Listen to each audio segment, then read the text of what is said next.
দোরগোড়ায় লোকসভা ইলেকশন আগামী 26শে এপ্রিল উত্তর দিনাজপুর, দক্ষিণ দিনাজপুর এবং দার্জিলিং এই তিনটি লোকসভা মিলে দ্বিতীয় দফায় নির্বাচন হতে চলেছে।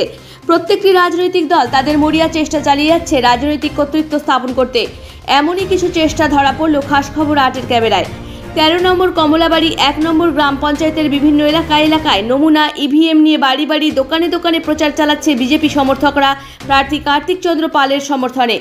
নির্বাচনী প্রচার চলাকালীন বিজেপি সমর্থক অজয় ভৌমিক জানান, আগামী 26 তারিখ নির্বাচনে বিপুল ভোটে জয়লাভ করবে বিজেপি প্রার্থী কার্তিক চন্দ্র পাল। সাধারণ মানুষ নরেন্দ্র মোদীকে দেখে ভোট দেবেন। প্রতিপক্ষ প্রার্থীর নাম উল্লেখ না করেই বোঝাতে চাইলেন অনেক ভোটের ব্যবধানে উনি পরাজয় হবেন এবং বিজেপি প্রার্থী জয়লাভ করবেন। আসুন শুনে নেওয়া যাক তিনি আর কি জানালেন। ঠিক আছে, আর এটা দেশের স্বার্থে প্রধানমন্ত্রীর জন্য এই ভোটটা কিন্তু ওনাকেই দিবা। ঠিক আছে, অন্য কে থাকলো না থাকলো কাউকে দিবা, এটা ওকেই ওনার সাথে যেভাবে প্রধানমন্ত্রী যে দেশের জন্য কাজ করছে এটা আমাদের ওনাকে দেওয়া উচিত।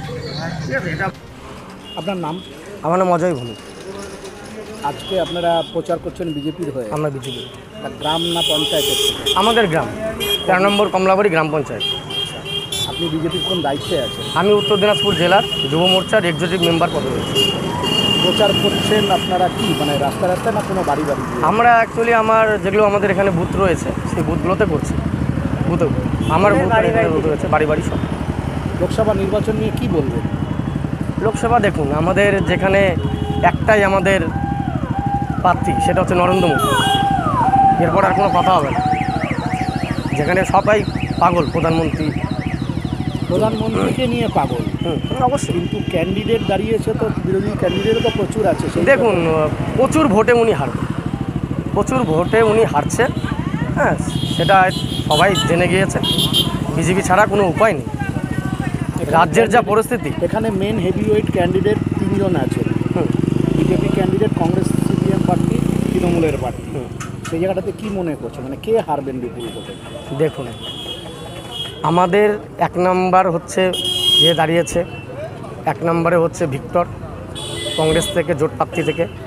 ঠিক আছে, 2 নম্বর থেকে জোড়াফুলে যে দাঁড়িয়েছে কেউ আমাদের 3 নম্বরে আমাদের কার্তিক পালের সাথে পারবেন। ঠিক আছে, উনি জিতে বসে রয়েছে, উনি জিতে গেছে, বিপুল ভোটে জয়ী হবেন উনি।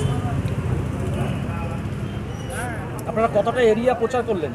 আমরা হচ্ছে আমাদের 183 বুথ 84 বুথ আজকে প্রচার করলাম। হ্যাঁ, প্রচার নিয়ে কোনো সমস্যা?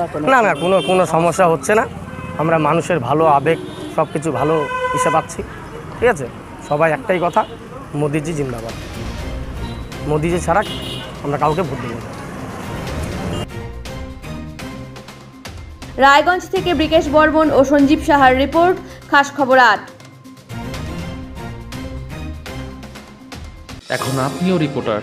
আপনার এলাকার যে কোনো খবর পাঠান এই নম্বরগুলোতে।